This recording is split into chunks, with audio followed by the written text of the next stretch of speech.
My name is Karsten Cash, and I am the middle school coordinator here at Young Achievers K-8 Pilot School.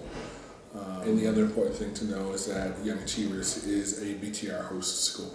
I'm a member of Alpha Phi Alpha Fraternity Incorporated, and our fraternity is dedicated to manly deeds, scholarship, and the love for all mankind. And Alpha Phi Alpha Fraternity Incorporated is the first historically black Greek letter organization that was founded for college level black men. The idea was to provide a network of men who were in similar situations and experiences to create academic success.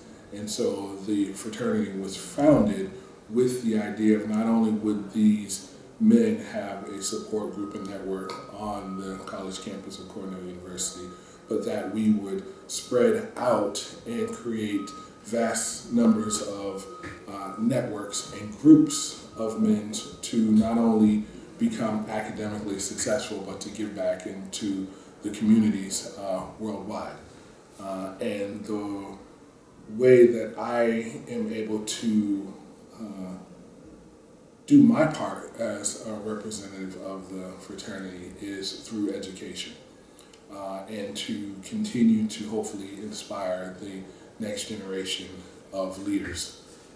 My initiation into my fraternity was not about something that I did while at college, but it's a lifelong commitment that continues to build me holistically. But my membership has changed my lens in that it is clear to me that there is not just a lot of work to be done, but there's a lot of power within the black community that can be harnessed and continue to uplift those of us who are less fortunate.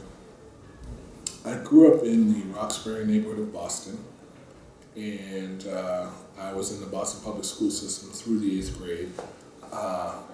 The only thing that really separated me from the other young brothers in the neighborhood who didn't have the success that I've had was because I had access to resources and took advantage of resources that they didn't necessarily.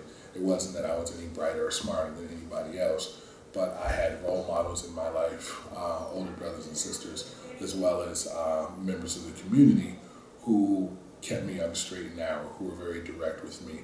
I had, throughout my entire Boston Public School career, I had 2 black teachers between 1st and 8th grade, and actually in high school I had no black teachers. So my entire primary and secondary school education I had 2 black teachers, and lessons that I learned from them still last with me today in regards to, you know, you can be whatever you want to be, you can laugh and joke with your friends, but in a place of business, that's what you're about. You come here, you learn, and you can do anything you want to do because your education is something that no one can ever take away from you. First time, I believe that was 6th grade, and it was Miss Long, history teacher, and then I had Mr. Dancy, I believe it was 7th grade, was my English teacher.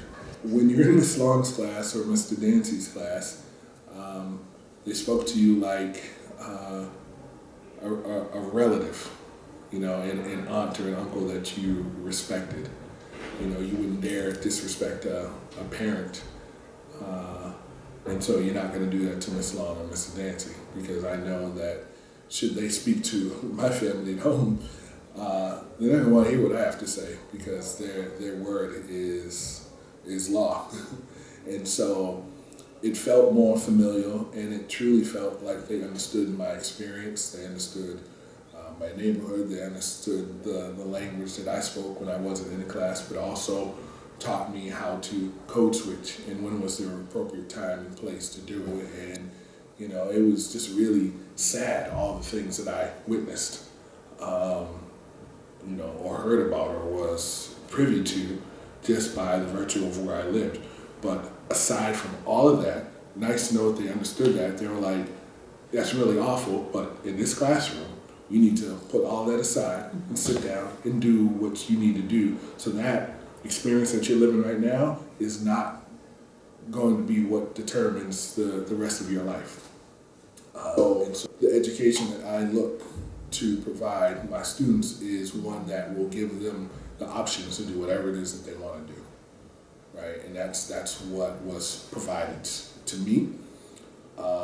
And no one said you have to be this, you have to be that, but they did tell me you have to get a college degree in the world. So I feel like working in education is, there is no more noble job that a person can do than teach. I think we really need to start doing a better job of educating our communities to meet the needs of the community.